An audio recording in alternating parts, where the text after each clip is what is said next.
The sterile white walls of the consultant's office felt like they were closing in, crushing the last pocket of air from Sarah's lungs. Across the desk, the doctor's mouth was moving, but the words were just a low hum of tragedy. Uterine scarring. Impossible. No more chances. Beside her, her husband, Elias Miller, squeezed her hand so hard his knuckles turned white. His grief was silent, but it radiated off him in waves. This was their 6th miscarriage in 3 years. Each one had taken a piece of Sarah's soul, leaving her a hollowed-out shell of the woman she used to be. "There has to be another way," Elias whispered, his voice cracking. But the doctor only offered a sympathetic, helpless look. As they walked out into the cold, biting wind of the hospital parking lot, Sarah felt a phantom weight in her arms, the child she would never hold. She didn't see the black sedan parked in the corner, or the woman watching them with eyes full of a terrifying, resolute purpose. "Hello everyone. I am so grateful you've joined me for this incredibly intense and emotional journey today. Before we reveal the layers of this unbelievable sacrifice, I want to ask, where are you watching from? Drop your location in the comments. I truly love connecting with our global family. How are you doing today? I know life can be heavy, but I hope these stories remind you of the resilience of the human spirit. If you haven't already, please check if you've subscribed to the channel. Your support allows me to keep telling these deep, complex stories. Hit that subscribe button and join us. We have so much to explore together. The silence in their house that night was deafening. Sarah sat in the dark nursery they had decorated 3 times and stripped bare 3 times. She didn't hear the front door open or the steady, confident clicks of heels on the hardwood. Sarah? Elias. It was Sarah's mother, Evelyn Thorne. At 50, Evelyn was a force of nature, graceful, wealthy, and fiercely protective. But tonight there was a tremor in her poise. She walked into the nursery, her eyes scanning the empty crib. "I know what the doctor said," Evelyn began, her voice steady but thick with emotion. "And I have made a decision. You're going to have your child, Sarah. And I am the one who is going to give it to you." Sarah looked up, her eyes red-rimmed. "Mom, what are you talking about? Surrogacy it's thousands of dollars we don't have and the legal—" "No," Evelyn interrupted, stepping into the moonlight. "Not a stranger. Me. I will carry Elias's child. But we can never tell the world the truth of how it happened. It has to be a secret, Sarah. A secret that stays between the 3 of us until the grave." The hook was set, but the reason behind Evelyn's offer wasn't just grandmotherly love. It was a fuse lit on a bomb that had been ticking since before Sarah was born. The nursery, once a place of silent mourning, suddenly felt electric with a tension that bordered on madness. Sarah looked at her mother, then at Elias, who stood in the doorway, his face a mask of profound confusion and rising hope. The air was thick with the scent of lavender and the metallic tang of a brewing storm outside. To understand Evelyn Thorne was to understand a woman who had spent her entire life building walls. A high-powered architect in the city, Evelyn's deepest fear wasn't failure, but the loss of her legacy.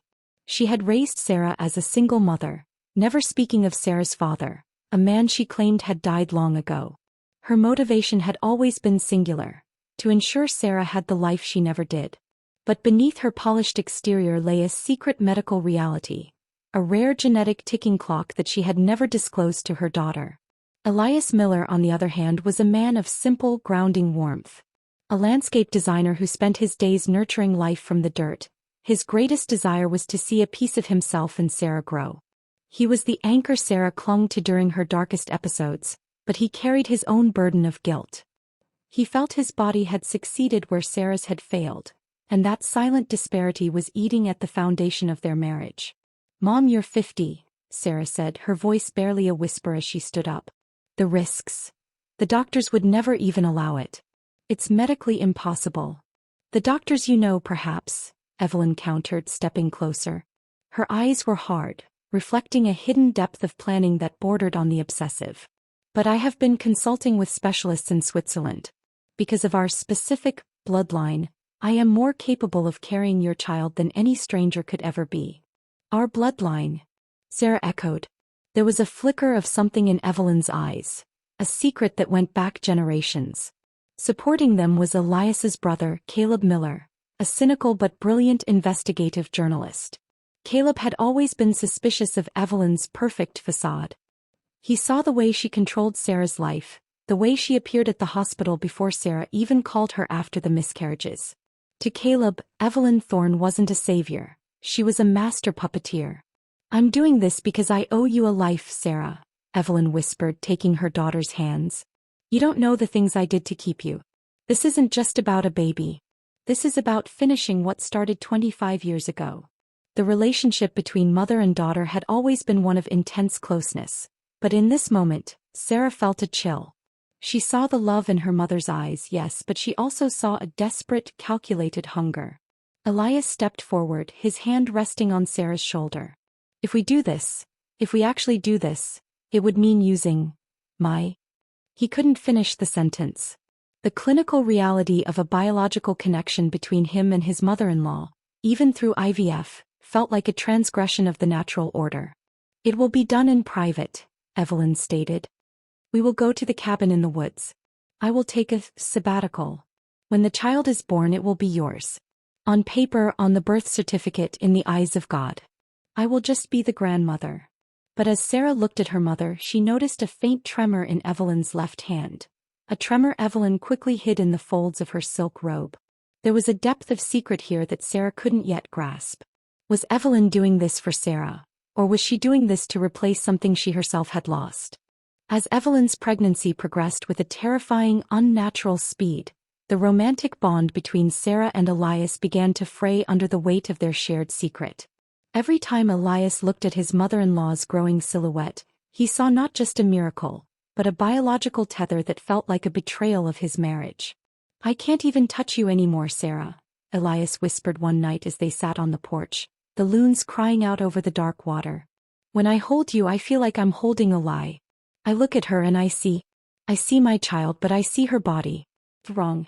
It's all wrong." Sarah reached for him, but he pulled away. The intimacy that had survived 6 miscarriages was finally buckling under the weight of a success they hadn't truly earned. To bridge the gap, Sarah threw herself into caring for her mother, but even that felt fraught. She began to notice things: medications in the bathroom that weren't prenatal vitamins, and her mother's late-night phone calls hushed in a language Sarah didn't recognize. Meanwhile, back in the city, Caleb Miller was closing in. He had tracked Evelyn's European flight, and realized the tickets were never scanned. He began digging into the Thorne family history, discovering a trail of sealed medical records from a closed-down clinic in the late 90s. He planted a red herring, telling Sarah he was coming to the cabin to bring supplies, forcing a panicked Evelyn to hide in the cellar for 6 hours. The stress of the near discovery caused Evelyn's first collapse, a terrifying moment where her heart skipped, and her skin turned a translucent, ghostly blue. "Mom, what is happening to you?" Sarah cried, clutching her mother's hand as Elias frantically searched for a pulse. "It's just the strain," Evelyn gasped, her eyes unfocused. "The child is taking what it needs. That's how it's supposed to be." The tension reached a breaking point when Sarah found a hidden folder in her mother's briefcase. Inside wasn't a birth plan but a legal document, a trust fund that activated only upon Evelyn's death, naming the unborn child as the sole beneficiary of the entire Thorne estate, bypassing Sarah entirely. "Is this why you're doing it?" Sarah confronted her mother the next morning, her voice trembling with frustration and hurt. "To ensure your legacy skips me? To control my child from the grave." Evelyn looked at her daughter with a weary, heartbreaking pity. "You think so little of me, Sarah. You think this is about money? This is about survival. Not mine. Yours." The interaction left Sarah reeling. She was caught between a growing attraction to the life inside her mother and a mounting fear that the woman who gave her life was using this pregnancy to erase her. Every obstacle, Caleb's prying, the physical toll on Evelyn, the emotional distance from Elias, was a test of their resolve. "Explain it, Mom," Sarah demanded, her voice rising to a sharp, panicked edge. "Why is my child the only one on this paper? Why have you written me out of your life while you carry the very thing that's supposed to bring us together?" Evelyn didn't look up from the tea she was stirring. Her hands, usually so steady, were shaking so violently the china clattered. Elias walked in from the porch, sensed the explosion, and moved instinctively to Sarah's side. "Evelyn, Sarah deserves an answer," Elias said firmly. "We've sacrificed everything for this. Our privacy, our sanity, my relationship with my brother. Tell her the truth. Evelyn finally looked up, and for the first time, Sarah saw the mask of the powerful architect completely crumble. There was no arrogance left, only a raw, terrifying vulnerability. I didn't write you out of the trust to hurt you, Sarah, Evelyn whispered, her voice sounding like it was being pulled from a deep, dark well. I wrote you out because I know you won't be here to need it. And neither will I. Sarah felt the world tilt. What are you talking about? I'm 30 years old. I'm perfectly healthy. No, Evelyn said, standing up with agonizing slowness, her hands supporting the heavy weight of the pregnancy. You aren't. And neither was I. Sarah. You aren't my biological daughter. The silence that followed was absolute. It felt as if the very atoms in the room had stopped moving. I was a lead scientist at that clinic Caleb is investigating, Evelyn continued, the words spilling out in a desperate rush. We were working on a project to bypass a terminal genetic blood disorder that had wiped out my entire family. I was the last one. I was dying, Sarah. So I used the research. I created an embryo using donor material and a synthetic cellular shield. I carried you to save the line, but the shield was a temporary fix. It was a flaw in the design. I knew that by the time you reached 30, your organs would begin to fail just like mine are now. Sarah sank into a chair, her breath coming in shallow gasps. You made me? In a lab. I loved you. Evelyn cried, reaching across the table. But I realized too late that I had passed the flaw on to you. The only way to fix the genetic sequence, the only way to give you a reset, was to use a biological bridge. This pregnancy, Sarah, it's not just a baby. The stem cells from this child, conceived with Elias's clean genetic slate and filtered through my specific modified system, they are the cure. This baby is the only thing that can save your life. The revelation was a game changer that shifted the story's direction entirely. This wasn't an act of grandmotherly devotion or a creepy obsession with her son-in-law. It was a desperate, high-stakes medical heist. Evelyn was sacrificing her own failing body to act as a biological filter, creating a child whose very existence was designed to provide the cellular material Sarah needed to survive the ticking clock in her own DNA. Sarah looked at Elias, whose face was a mask of horror and awe. The romantic connection they shared was suddenly deepened by a terrifying new stakes. Their child was literally Sarah's savior. You're dying, aren't you? Sarah whispered, looking at her mother's translucent skin. The pregnancy is accelerating the failure, Evelyn admitted, a single tear tracing a path through the exhaustion on her face. But it doesn't matter. As long as the baby reaches full term, you both live. I made a choice, Sarah. A mother's choice. I gave you life once in a lab, and now I'm giving it to you for real. The revelation had turned the cabin into a house of glass, fragile, transparent, and ready to shatter at the slightest vibration. Sarah looked at her mother not as a parent, but as a dying architect of a biological miracle she never asked for. The weight of the world, the weight of her own survival, now rested entirely on the fragile heartbeat inside Evelyn's failing body. The darkness descended with a violent suddenness. 2 weeks after the revelation, a massive summer storm rolled over the lake, severing the power lines and turning the winding dirt road into a river of mud. They were cut off from the world just as the cost of Evelyn's sacrifice came due. Evelyn collapsed in the kitchen, her body finally surrendering to the genetic storm raging within her. Her breathing was a wet, ragged sound that filled the small cabin with the rhythm of impending death. Elias carried her to the sofa, his hands shaking. Her pulse is thready, Sarah. She's going into heart failure, Elias shouted over the roar of the thunder. Sarah knelt beside her mother, the woman who had designed her, and felt a crushing wave of despair. Mom, stay with me. You said we had more time. You said the bridge wasn't finished. The baby. Evelyn gasped, her eyes rolling back. It's too soon, but the cellular load, it's too much for me. The situation was insurmountable. They had no power, no telephone service, and the nearest hospital was 40 miles away across a flooded valley. But the physical danger was only half the battle.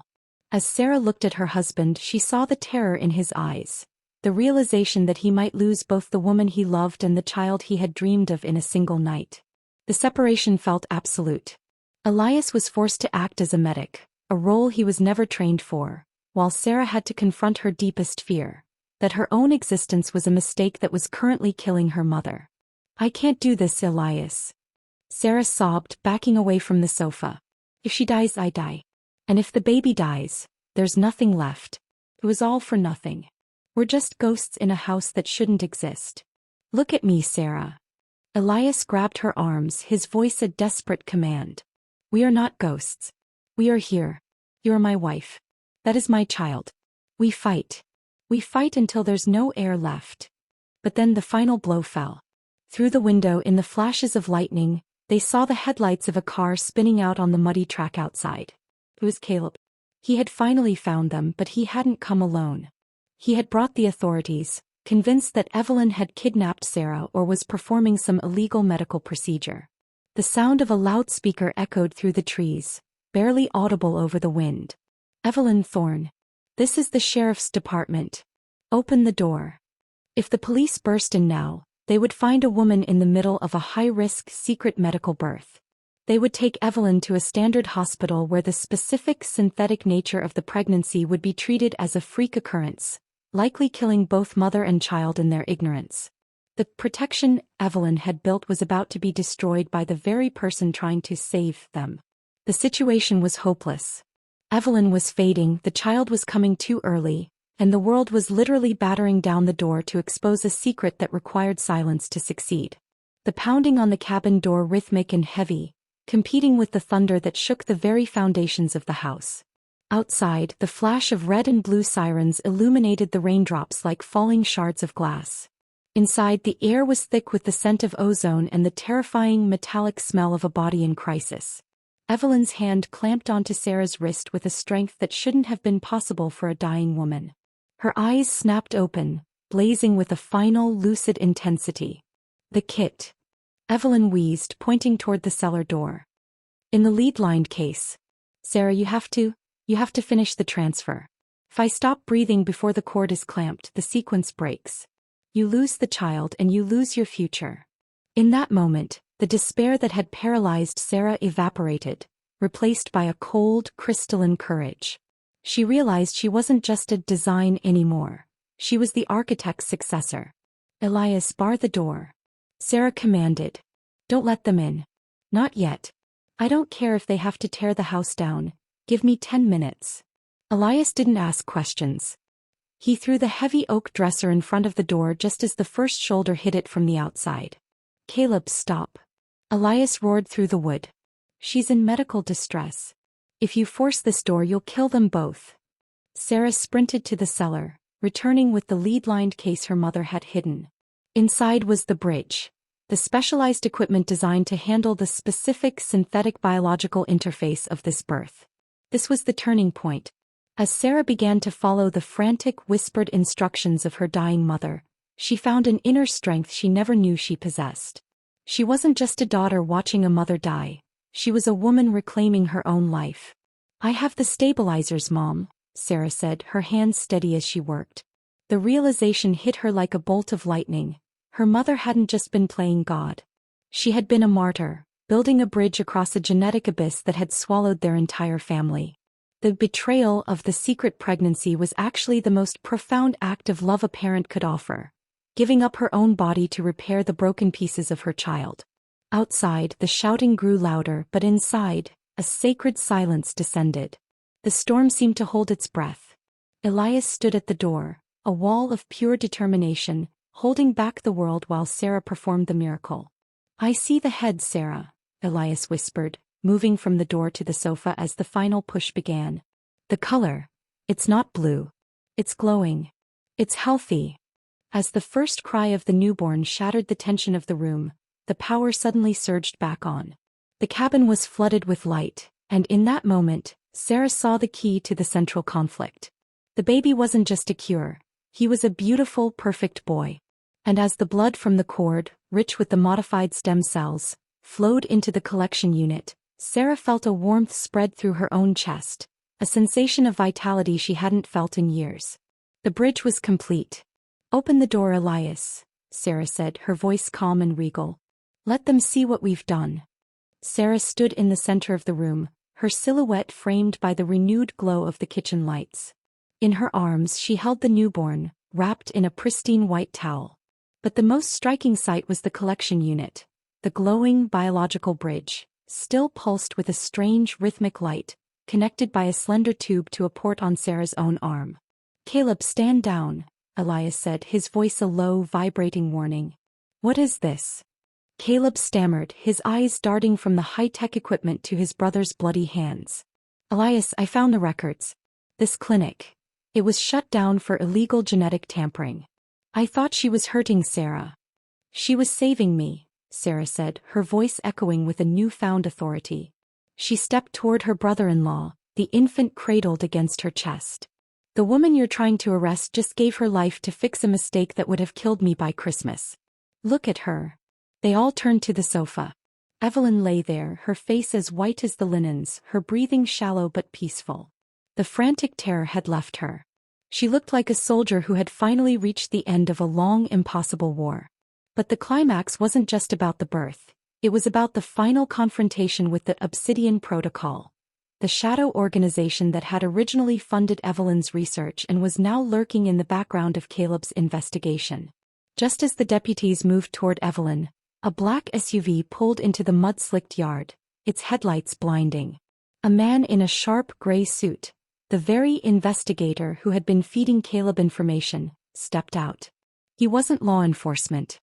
He was the Circle's cleaner, sent to reclaim the property Evelyn had perfected. "Mr. Thorne's research belongs to the firm," the man said, stepping into the cabin, a silenced pistol held discreetly at his side. "The child and the mother. We'll take it from here, deputies." The deputies hesitated, confused by the sudden jurisdictional shift. But Sarah didn't hesitate. She realized that the cure inside her and the baby was the only thing they wanted. "You want the sequence?" Sarah asked, stepping forward, shielding the baby. "It's gone."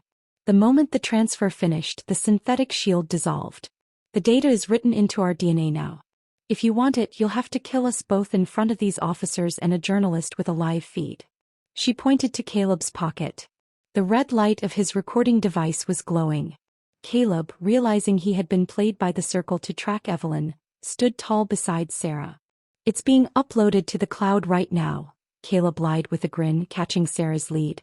"Every name in your firm, every illegal experiment. Walk away or be the lead story on the morning news." The man in the gray suit looked at the infant, then at the defiant family standing together. He saw the deputies reaching for their holsters, sensing the threat. He realized that the secret was out, and in the light of day the Circle had no power. He turned and vanished back into the storm.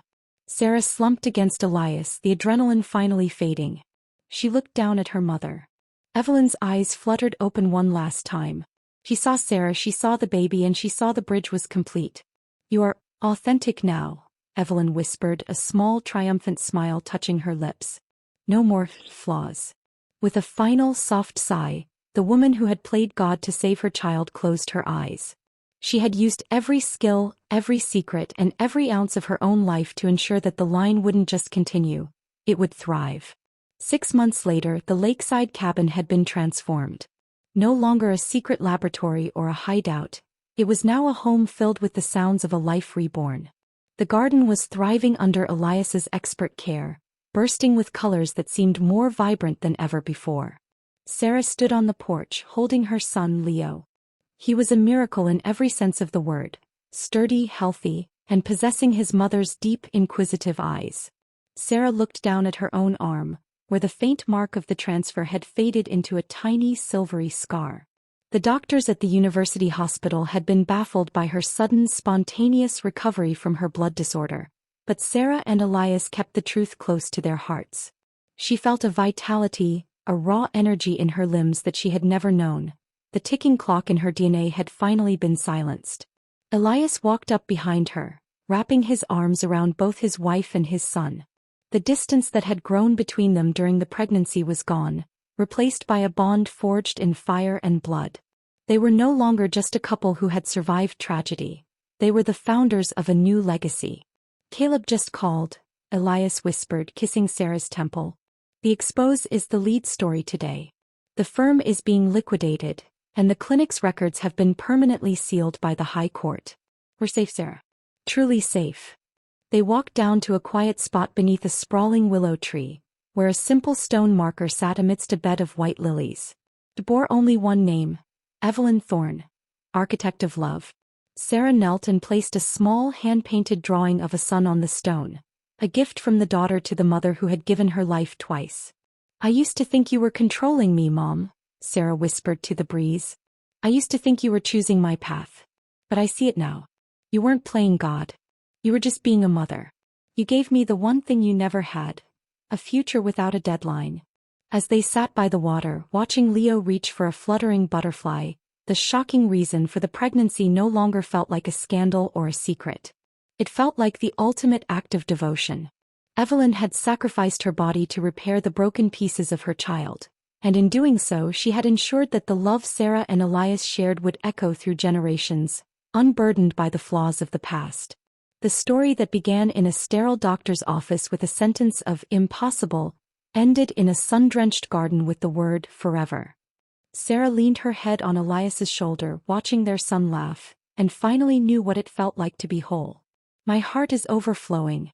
To see Sarah finally healthy and holding her son, knowing that her mother's sacrifice truly worked, is the emotional payoff we all needed. Evelyn Thorne proved that a mother's love knows no bounds, not even the laws of nature itself. What did you think of the shocking reason? Did it change how you viewed Evelyn's character? I'd love to hear your final thoughts in the comments. I'm reading every single one. Thank you so much for going on this roller coaster of a journey with me. If you haven't subscribed yet, please join our family so you never miss a moment of these deep, emotional stories. I'll see you in the next one.